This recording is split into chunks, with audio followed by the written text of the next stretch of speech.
Hardships make a man strong.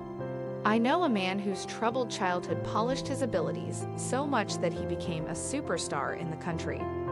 Polio affected his legs at an early age and he became useless in society's eye. People say what he could do when he wasn't able to move, but the man got the lion's heart to tackle the troubles.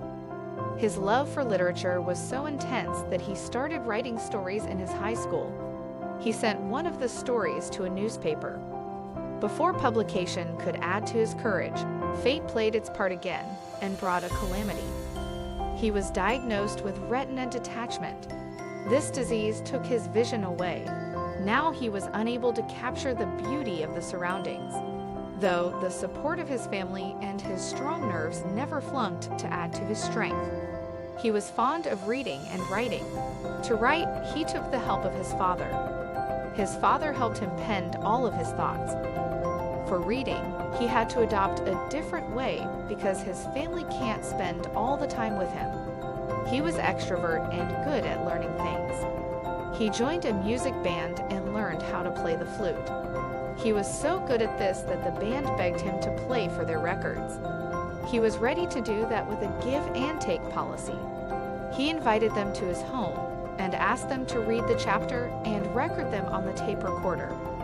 In this way, he got what we can say is an audiobook library. This method helped him secure a master's degree in literature. Throughout the process of his struggle, he kept writing to sustain life and secure fame. He gave an audition to a radio channel. His speaking skill and melodious voice helped him to secure the seat in the first place. One day he received a call. This call was about to change his life. It was hard to add colors to his life. It was a girl on the other side of the call.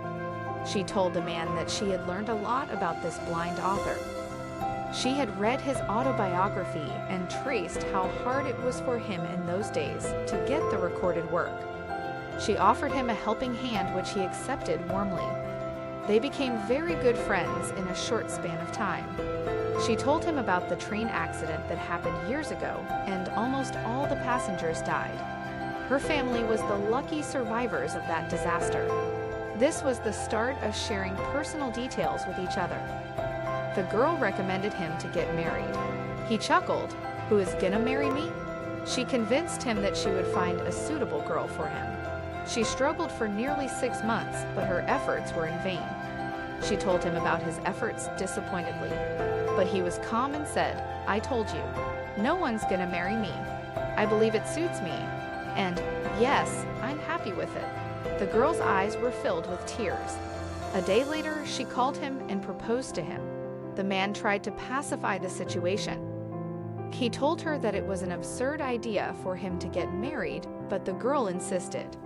He told them that her decision shouldn't be out of mercy, or she shouldn't be emotional at least.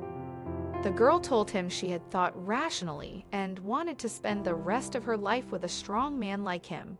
They got married a year later. They have me. Yes, the man is my father, and I have just told you about his real-life story.